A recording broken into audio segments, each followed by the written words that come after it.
तो देखिए सबसे पहले बात करें उन कैंडिडेट्स की जो करेक्शन डेट का इंतज़ार कर रहे हैं, तो देखिए आपकी जो ये ऑफ़िशियल नोटिफ़िकेशन है और इसमें आपको बता दें कि देखिए आपकी 20 फरवरी से 29 फरवरी तक करेक्शन डेट ओपन की जाएगी, यानी लगभग 10 दिन के लिए आपकी ये फॉर्म है, ये ओपन की जाएगी कि आप इसमें मॉडिफ़िकेशन करेक्शन कर सकते हैं। यहाँ पे देखिए लिखा भी गया है कि संशोधन शुल्क के भुगतान के साथ, यानी इस चीज़ से तो अब आप आश्वस्त हो जाइए कि मॉडिफ़िकेशन में आपकी जो फ़ीस है, वो यहाँ पे लगने वाली है।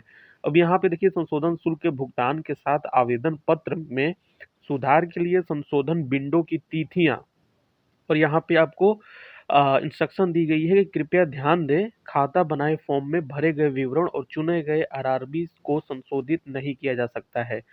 यानी आप ये यहाँ से 2 चीज़ क्लियर हो गया कि जब आप यहाँ पे करेक्शन करेंगे, तो आपके रजिस्ट्रेशन फॉर्म में और आपके आरआरबी को जो आप ज़ोन चुने हैं, उसमें आप परिवर्तन नहीं कर पाएँगे। यानी जो आपका आरआरबी ज़ोन आपने चॉइस किया है, फर्स्ट और सेकंड 2 था और यहाँ पे जो आपका जो रजिस्ट्रेशन फॉर्म है, उसमें आप बदलाव नहीं कर पाएँगे। और उसके बाद यहाँ पे फ़ीस की बात करें तो देखिए यहाँ पे नोटिफ़िकेशन ये ऑफ़िशियली नोटिफ़िकेशन है। आप इसमें जाकर के डिटेल से पढ़ सकते हैं। यहाँ पे कन्फर्म कर दिया गया है कि आपकी जो करेक्शन फ़ॉर्म है, उसमें यदि आप बदलाव करेंगे तो आपको यहाँ पे फ़ीस देना पड़ेगा। जैसे यहाँ पे 15 नंबर में आप आएँगे तो मॉडिफ़िकेशन ऑफ एप्लीकेशन आवेदन में संशोधन का आपको यहाँ पे 15 नंबर पेज पे डिटेल्स बताई गई है इसके बारे में। अब देखिए यहाँ पे क्या लिखा गया है आवेदन में संशोधन के लिए कि ऑनलाइन आवेदन को अंतिम रूप से जमा करने के बाद, यानी वो कैंडिडेट जो अपना सबमिट कर चुके हैं फाइनली फॉर्म, यदि कोई उम्मीदवार फॉर्म क्रिएट एन अकाउंट में मोबाइल नंबर और ईमेल आईडी सहित और चुने गए आरआरबी में भरे गए विवरण को छोड़कर किसी भी विवरण को और संशोधित संशोधित परिवर्तन का सही करना चाहता है तो वो जो है कि ऐसा कर सकता है। प्रत्येक अवसर के लिए यहाँ पे देखिए प्रत्येक अवसर के लिए 250 रुपये गैर वापसी योग्य, यानी ये आपको वापस नहीं किए जाएंगे। ठीक है, तो यहाँ से 250 रुपये का जो है कि यहाँ पे मॉडिफिकेशन फीस रखा गया है जो आपको देना है और उसके बाद ही आप इसमें मॉडिफाई कर पाएंगे। अब देखिए क्रिएट एन अकाउंट में फॉर्म भरे गए विवरण जैसे मोबाइल नंबर बताया गया है और ईमेल आईडी सहित और चुने गए आरआरबी को नहीं बदला जा सकता है, ये भी यहाँ पे हाईलाइट ब्लैक कलर में किया गया है। उसके बाद देखिए यहाँ पे मॉडिफिकेशन फीस का जो भुगतान है वो समुदाय और श्रेणी की परवाह किए बिना सभी उम्मीदवारों को करना होगा। यानी यहाँ पे एससी, एसटी, ओबीसी और जनरल ईडब्ल्यूएस सारे कैंडिडेट के लिए यहाँ पे 250 रुपये रिक्वायर्ड रखा गया है उनका फीस। अब यहाँ पे देखिए इसी तरह यदि कोई उम्मीदवार पूर्व EXSM2 जनरल ओबीसी NACL यानी कोई भी बदलाव यदि करता है दूसरे कोटे में, जैसे EX सर्विसमैन हो गया, जनरल ओबीसी की कैटेगरी में बदलाव हो गया, तो वो स्विच कर रहा है तो उसमें संशोधन शुल्क के अतिरिक्त परीक्षा शुल्क में अंतर यानी 250 रुपये का अतिरिक्त भुगतान करना होगा। ऐसा न करने की स्थिति में उनका संशोधित आवेदन स्वीकार नहीं किया जाएगा। आपको फीस तो यहाँ पे पेमेंट करना ही होगा, बिना फीस के आप यहाँ पे फाइनली सबमिट नहीं कर पाएंगे, आपका आवेदन यहाँ पे कंप्लीट नहीं माना जाएगा। उसके बाद देखिए यहाँ पे प्रत्येक अवसर के लिए संशोधन शुल्क का भुगतान करने पर ऑनलाइन आवेदन में कितनी भी बार संशोधन की अनुमति दी जाएगी। एक बार आप पेमेंट करेंगे उसके बाद आप उसमें चाहें तो कितना भी आप उसमें परिवर्तन कर सकते हैं, 1 परिवर्तन, 2 परिवर्तन, जो भी आपकी गलतियाँ हैं उसको सुधार कर पाएँगे, लेकिन फ़ीस आपको एक ही बार देना पड़ेगा। इस चीज़ का भी आप ध्यान रखेंगे। उसके बाद इस CEN के लिए आवेदन जमा करने की अंतिम तिथि और समय यानी पहले ही आपको बता चुके हैं कि 19 फरवरी 2024 यहाँ पे जो है कि अंतिम तिथि थी आवेदन जमा करने के लिए, पूरा 19 फरवरी आपकी चलने वाली है। उसके बाद 10 दिन के बाद तक आप संशोधन शुल्क के भुगतान के साथ ऑनलाइन आवेदन में संशोधन की अनुमति दी जाएगी।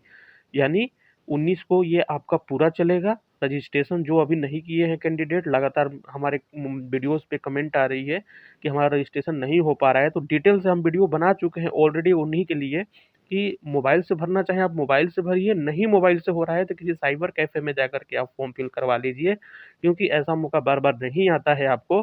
घर बैठे अपने मोबाइल से नहीं फिल कर पा रहे हैं, वो सिर्फ़ हम वीडियो बनाए थे कि यदि जो कैंडिडेट समय रहते हुए चाहते हैं कि हमारा फॉर्म फिल हो जाए आसानी से अपने खुद से मोबाइल से। कई सारे फ़ायदे होते हैं। मोबाइल से फिल करने के लिए आपको किसी के जो है कि शॉप पे जाकर वेट नहीं करना पड़ता है। अपना मोबाइल खोलिए, बस साइट अच्छी चलनी चाहिए, खुद से भी आप फॉर्म फिल कर सकते हैं। इसमें ज़्यादा बेटर ये रहता है, अपने से खुद से फॉर्म फिल करते हैं कैंडिडेट तो पारदर्शिता के साथ भरते हैं, हर एक चीज़ कॉलम को समझते हुए भरते हैं ताकि बाद में उनको कोई भी परेशानी उत्पन्न ना हो। इसीलिए मोबाइल से बहुत सारे कैंडिडेट भी यहाँ पे फॉर्म फिल करते हैं। लेकिन यहाँ पे आपको बता दें कि अभी जो कैंडिडेट फॉर्म फिल नहीं कर पा रहे हैं मोबाइल पे, तो वो ज़्यादा लास्ट डेट है और साइट भी काफ़ी ज़्यादा वीक चल रही है। तो इस वजह से हम आपको कहेंगे कि आज या कल में ही आप जो है कि रजिस्ट्रेशन संपन्न करवा के अपनी फॉर्म यहाँ वहाँ पे फाइनल सबमिट करवा लें। एक डाउट और बहुत ज़्यादा कैंडिडेट को हो रही है कि वो अपना फॉर्म फिल तो कर ले रहे हैं, लेकिन हो क्या रहा है कि उनकी जब लास्ट डेट आ रही है, लास्ट जो फेज में वो पहुंच रहे हैं, यानी पेमेंट करने के लिए जब वो पहुंच रहे हैं, तो उनका पेमेंट पेंडिंग हो जा रहा है। बहुत सारे कैंडिडेट का एक बार दो दो बार पेमेंट कर दिए हैं, लेकिन उनकी सक्सेसफुली जो पेमेंट की जो मैसेज है वो नहीं आया है, यानी फाइनली उनकी जो फॉर्म है वो यहाँ पे सबमिट नहीं हुई है। तो देखिए, पिछले वीडियो में भी मैंने बताया है पेमेंट के बारे में। बेहतर यही होगा कि वो वीडियो आप जाकर देख ले, और जो भी कैंडिडेट अपनी पेमेंट को लेकर के तमाम सारी जो कमेंट्स हैं वो कर रहे हैं, वहाँ पे बताई गई है डिटेल से कि आप कैसे वहाँ पे अपनी पेमेंट वेरीफाई कर सकते हैं, कैसे चेक कर सकते हैं कि आपका पेमेंट सक्सेसफुल हुआ है, नहीं हुआ है। यदि नहीं हुआ है तो वो भी यहाँ पे बताया जाएगा। और जिन भी कैंडिडेट का किसी साइट की वजह से या उनके बैंक सर्वर की वजह से फेल हो गया है, तो वो पैसा उनका रिफंड भी हो जाएगा, उसके आप टेंशन में मत रहिए। लेकिन मेन चीज़ जो है कि आपको पेमेंट अपनी चेक कैसे करनी है, वो चीज़ वहाँ पे बताई गई है। और पेमेंट की जो वैलिडेशन है, उसमें भी बताई गई है कि कितने डेट तक जो है कि टाइम तक आपकी पेमेंट की वैलिडिटी रहेगी। यानी अगर उसके बाद आपका सक्सेसफुल होने का मैसेज नहीं आता है, तो आपका जो है कि वहाँ पे सक्सेसफुल पेमेंट नहीं हुआ है मान लीजिए, और दोबारा पेमेंट यहाँ पे करना है।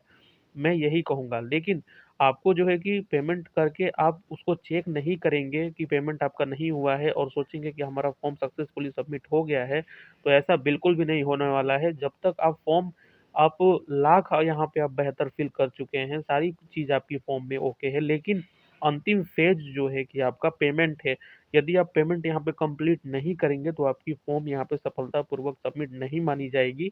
तो आप वो वीडियो पहले देख लीजिएगा कि कैसे आपको पेमेंट यहाँ पे चेक करना है कि हमारा पेमेंट जो है कि सक्सेसफुल हुआ है कि नहीं हुआ है। उसके बाद यहाँ पे देखिए, जो ऑनलाइन फीस भी यहाँ पे आपको देना है, ये तो आप समझ ही गए होंगे। 10 दिन के बाद जो है कि यहाँ पे संशोधन शुल्क के भुगतान के साथ ऑनलाइन आवेदन में संशोधन की अनुमति दी जाएगी, यानी 20 तारीख से यहाँ पे आपका शुरू हो जाएगा और 29 फरवरी तक ये खुली रहेगी, आप इसमें मॉडिफिकेशन कर सकते हैं। उसके बाद इस अवधि के बाद आरआरबी आवेदन में दी गई जानकारी में संशोधन के लिए किसी भी अभ्यावेदन पर विचार नहीं करेगा, यानी ये अंतिम करेक्शन डेट होगा। इसके बाद कोई भी आपको अवसर नहीं दिया जाएगा अपने फॉर्म में बदलाव करने के लिए। तो ये भी आप जो है कि ध्यानपूर्वक समझ लीजिए, और एक बार आप खुद से इस नोटिफिकेशन को फिल करके अच्छे से समझ के ही यहाँ पे करेक्शन कीजिएगा, क्योंकि ये अंतिम अवसर आपको मिल रहा है अपने फॉर्म में बदलाव करने के लिए।